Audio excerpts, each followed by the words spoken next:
dandelion or Taraxacum. As part of the Asteraceae family, like the chamomile, the marigold or the daisy, the dandelion is a promising medicinal herb with multidirectional health-promoting effects.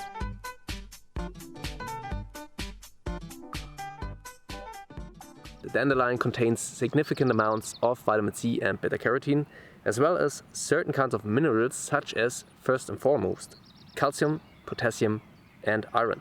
In addition to that, what makes the dandelion special are the secondary plant substances such as bitter substances in form of tannins, which have antimicrobial properties, the taraxacum, which is increasing the appetite, which is promoting digestion and is acting hepatoprotective. And we got coumarins, which have an anti-inflammatory and relaxing effect. Apart from that, we can find a high amount of inulin within the roots, which are especially good for the beneficial gut bacteria, and is therefore also promoting the digestion and especially good for people with diabetes. We got phenols like so often in medicinal herbs, such as flavonoids. We got caffeoylquinic acid and chicoraic acid, which have antioxidative and anti-inflammatory properties. In addition to that, we got chlorophyll and saponins.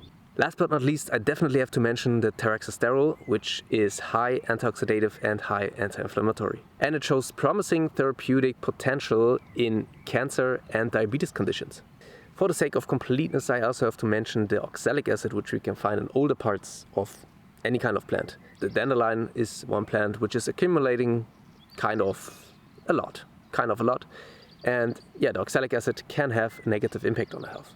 But there are ways to reduce the oxalic acid, and as I mentioned, high amounts are mostly found in older parts of a plant.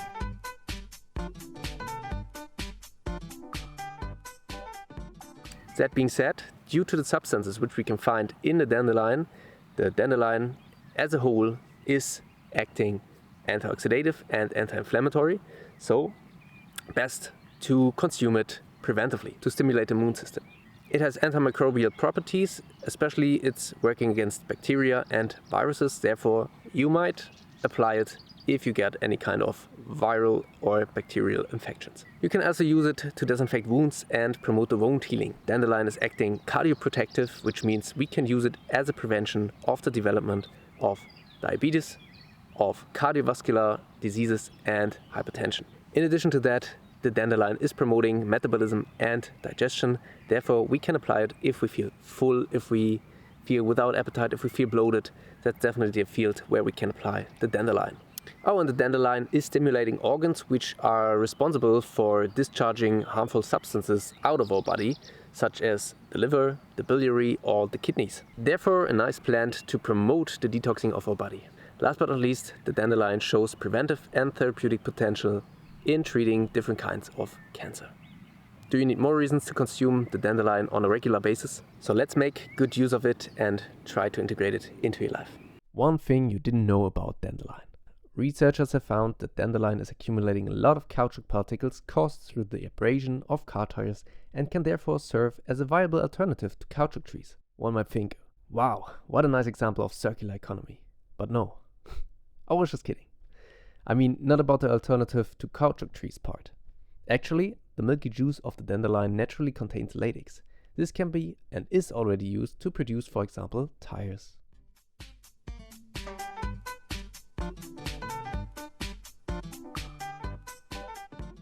Originally native to Eurasia, the dandelion has spread in large parts of the world. The dandelion, like its flower might indicate, prefers sunny locations like open meadows, grasslands, roadsides or fields. Due to its resilience and adaptability, we can find it almost everywhere as long as there is also some amount of sunlight, even in urban locations within stone gaps.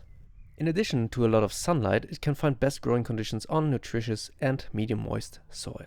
With its long roots, it is able to reach water from deeper layers of the soil.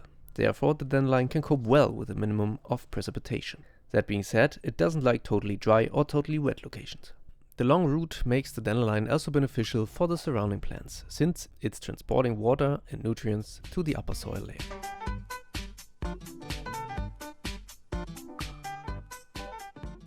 Dandelion is a perennial plant, which roots and leaves we can find throughout the whole year. New leaves will develop in March, flowers are going to bloom from April till August, depending on the individual development stage of each plant. All parts of the plant are edible.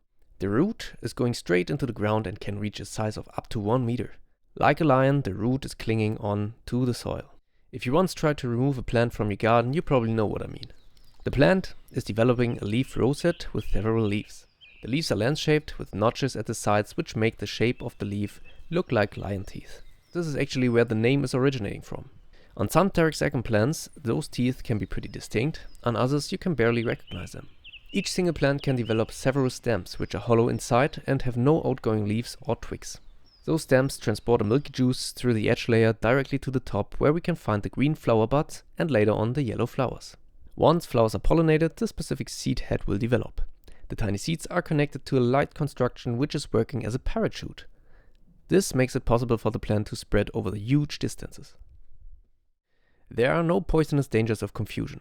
The only plants which you can mistake the dandelion with are those from the same family, like the cat's ear or the meadow peacock. Apart from the little different appearance, both of the doppelgangers got no hollow stem. In addition to that, the cat's ear got hairy leaves and the meadow peacock got several flowers per stem.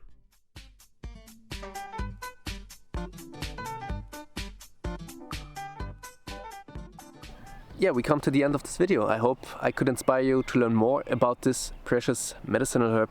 And yeah, do your own research, make your own experiences. And I really hope that you will find a way to integrate this precious plant into your life. Yeah, nothing much to add, but stay grounded, don't forget your roots, stay freaky. See you next time, bye bye. Oh yeah, almost forgot, this video here about another precious medicinal herb might find your interest. Check it out.